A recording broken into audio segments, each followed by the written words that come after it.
Welcome back to the channel, everyone. Today we're diving deep into a world of epic battles, emotional roller coasters, and some unforgettable characters. That's right, we're counting down the top 10 manga of all time. Now, a quick disclaimer here that this is a completely subjective opinion, so these will inevitably be my list of top 10 manga of all time from the ones that I've read. And boy, I've read a lot. So if you're someone new who is looking for good manga to read, then just keep watching the video and you'll find out which are the best picks. So let's quickly get right into it. Starting with number 10, which is Fullmetal Alchemist, or Fullmetal Alchemist Brotherhood, which is the anime version of it. This manga mixes science, philosophy, and military intrigue into some very deep emotional storytelling.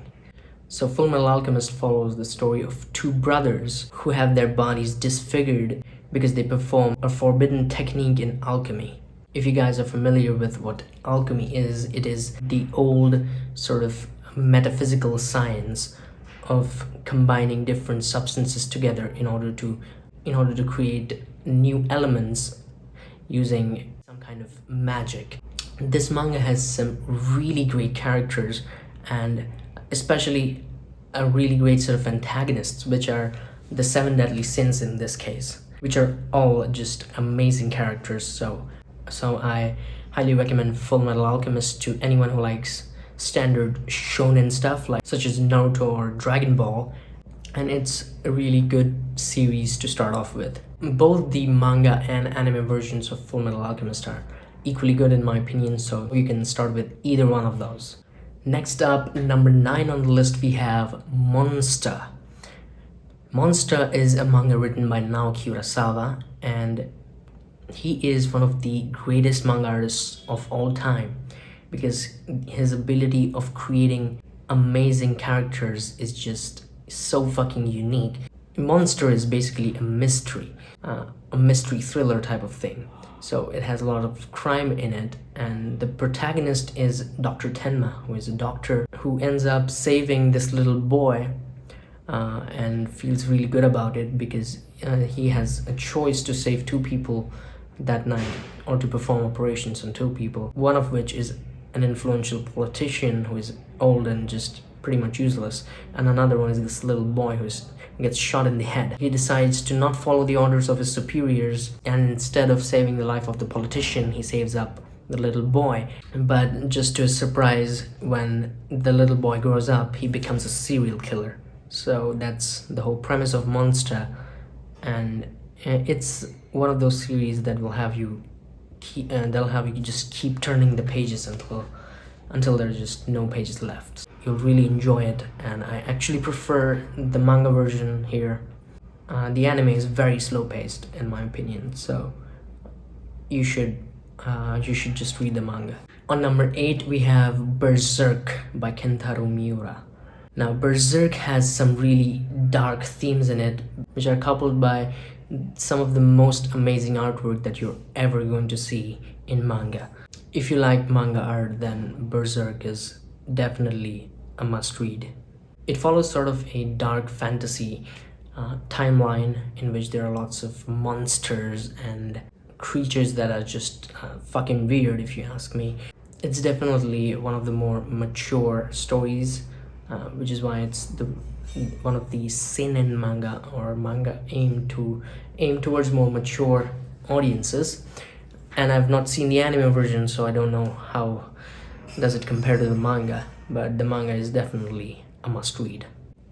Alright, on number 7 we have Naruto, and well, everybody goes on to say that Naruto is just too fucking long, but in my opinion it is a must-watch classic for anybody who watches anime. And if you just remove the filler episodes, it's not really 700 but close to around 400 episodes.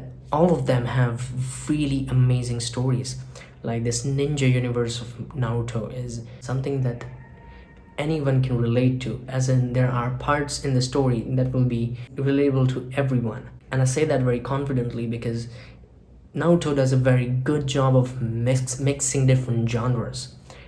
It has great action, lots of good comedy, some wholesome moments, some really dark moments, filled with some philosophical themes, and they're just all kinds of stuff that you can find in Naruto, and I definitely highly recommend it. The only reason Naruto is not higher up on the list is because the artwork in Naruto is something that I feel that could have been a little bit better, especially in some of the volumes. The art is just not that great, and that's the only complaint I have with Naruto, especially the manga version, which I have not really read completely because I just found the anime to be a little more pleasing to the eye. And number 6 on my list is One Piece. Now, just what I said about Naruto, we can completely reverse that situation here for One Piece, as in the manga version is definitely superior here to the anime version, and that's precisely because of the incredibly amazing artwork and the very unique art style of the author of One Piece, and it's just phenomenal in my opinion. And I really love to redraw the characters of One Piece because they're just so fun to draw. And you can say the same thing about Naruto, except for the fact that in the manga version, they're not really consistently drawn that well as you would see them to appear in the covers of Naruto. But in One Piece, like, every single character is just drawn like a masterpiece in almost every single volume. So the characters here are really the biggest strong point of One Piece. The story is somewhat long, as in the anime version has over 1,000 episodes, so it has lots of arcs in it, and some of the arcs are better than the others. So if you feel like you want to skip a little bit of some of the chapters in between, then you can definitely do so, and it'll still all make sense. Although I guess it's not really everyone's cup of tea. So personally, I have not finished One Piece yet. I am at the Dressrosa arc because I was just following the anime, but the manga version, I just read it for a few chapters and then continued with the anime. So I do plan to finish it when I have the time to read rest of the chapters, because I found the manga is really better than the anime version, which I earlier started with. So that's all about One Piece. And number 5 on my list is Vagabond. Vagabond is a manga which is not that well known. It's a story about a samurai named Miyamoto Musashi, and it's one of the more mature series on the list, as in it's also a seinen manga. It explores a lot of dark themes. There's lots of fighting and killing involved. But the one thing that I love about Vagabond is the incredible artwork. And it is incredible because, unlike other manga on the list, which are mostly drawn with dip pens, the author of Vagabond draws every single panel with a brush. And these drawings which are drawn with a brush are just completely in a league of their own in terms of the detail that is present in them. So I really love the artwork of Vagabond, and that's why it's one of my favorite ones.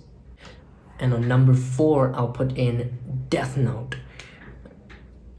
And well, that's probably all that I need to say about it, because most of you would have watched it by now. If any of you haven't watched the anime of Death Note, then just give it a watch. If you're a manga fan, then you can also go and read the manga.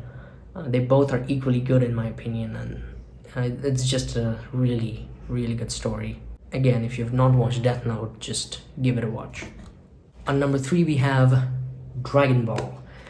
Now, this is one of those series that are just some evergreen classics, like Naruto and One Piece.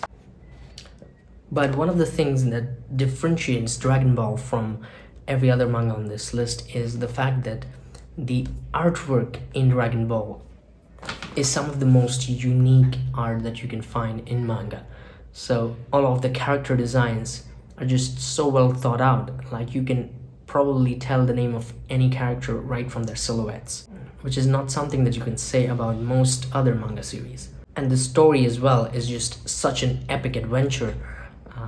I find that the Dragon Ball manga is much better than the anime, simply because of the fact that the pacing of the anime is just too damn slow, and reading the manga is just a breeze. You can finish off the entire manga series of Dragon Ball within a matter of a few weeks, but you can't really say the same thing about the anime. So yeah, Dragon Ball is another really great manga. Now on number 2, I have a very underrated manga series. I do not know why most people do not recommend it, but it's definitely the second best manga that I've ever read, and that is Blade of the Immortal. Blade of the Immortal is a story about an immortal samurai named Manji. Now Manji, despite being immortal, has lots of problems in his life that he goes on to solve, as well as goes on to help others in the course of the manga. And this story is just so amazing that I can't even put it into words. Fighting sequences in Blade of the Immortal are some of the most well thought out fighting sequences that you're going to find in any manga. And the anime versions, I say versions because it has 2 anime adaptations. Both of them are really phenomenal. So whether you want to read the manga or watch the anime, I would highly recommend that you try out Blade of the Immortal because it is fucking amazing. And my number 1 manga of all time, or of the ones that I've read, is Billy Bat by Naoki Urasawa. This, again, another phenomenal series by the same author of Monster, is just incredible. Like, Billy Bat is nothing like any other manga that I've ever read, as in it's one of the few ones which has real history in it. For example, this will probably blow your mind, but some of the characters in Billy Bat include Michael Jackson and Adolf Hitler, along with Albert Einstein. And despite having these real historical figures, the manga manages to create such an original story that just completely blows your mind. So if you've not read Billy Bat, which most likely you haven't because it doesn't have an anime adaptation and most people do not know about it, then you definitely need to give it a try, because you're just going to love it. Like, there's nothing more to say about it. It's another page turner, as in the mystery in this one is really intense. You'd always want to find out what's going to happen next. And it's also a very unique story, as in it's a story about a comic artist. So there's a lot of breaking the fourth wall stuff in this manga as well. So it's a really cool one. And that was basically the whole video about the top 10 manga of all time, or the ones that I've read. And I hope you enjoyed it, and if you did enjoy it, let me know in the comments which is your favorite manga, or which one do you think I should have included in the list. And do check out other videos on my channel, which are mostly drawing tutorials, and you can learn how to draw almost any manga character if you follow the instructions in those videos. And most of the videos on my channel are related to drawing. I just thought of uploading this kind of different video as just to try out something new. I just hope that you guys would like it, and I'll see you guys in the next one.